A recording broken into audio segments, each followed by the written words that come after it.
নমস্কার, ইনস্টা খবরে আপনাদেরকে স্বাগত।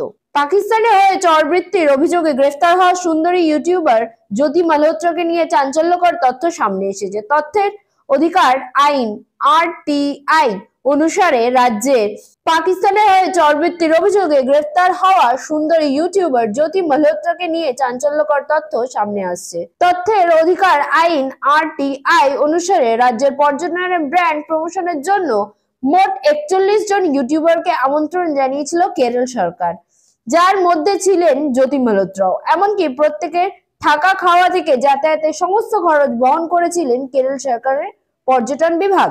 এই বিষয় প্রকাশ্যে আসতেই কেরল সরকারকে কটাক্ষ করেছেন বিরোধীরা।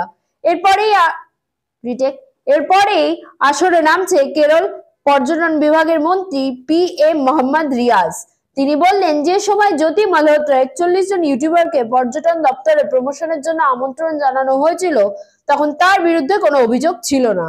তাছাড়া কেরলের পর্যটন শিল্পের বিশ্বের সামনে তুলে ধরতে এমন উদ্যোগ নেওয়া হয়েছিল।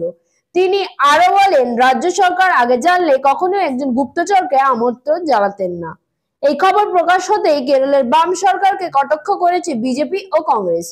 বিজেপির মুখপাত্র শাহজাদ পুনওয়ালা এক্স হ্যান্ডেলে একটি পোস্ট করে লিখেছেন, আরটিআই এটাই প্রমাণ করে বাম সরকার পাক চর জ্যোতি মালহোত্রা আমন্ত্রণ জানিয়েছিলেন, পাশাপাশি তাদের থাকা খাওয়া সহ সমস্ত ব্যবস্থাও করেছিলেন।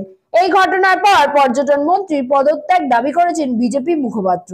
কেরল সরকারের আমন্ত্রণে এসে জ্যোতি কোচি, কুন্নুর, কোঝিকোড, তিরুবনন্তপুরম সহ বেশ কিছু জায়গায় ভ্রমণ করেছিলেন। পাশাপাশি এইসব এলাকায় বেশ কিছু ভিডিও শুট করেছেন এবং সেগুলি তার ইউটিউব চ্যানেলে আপলোডও করেন।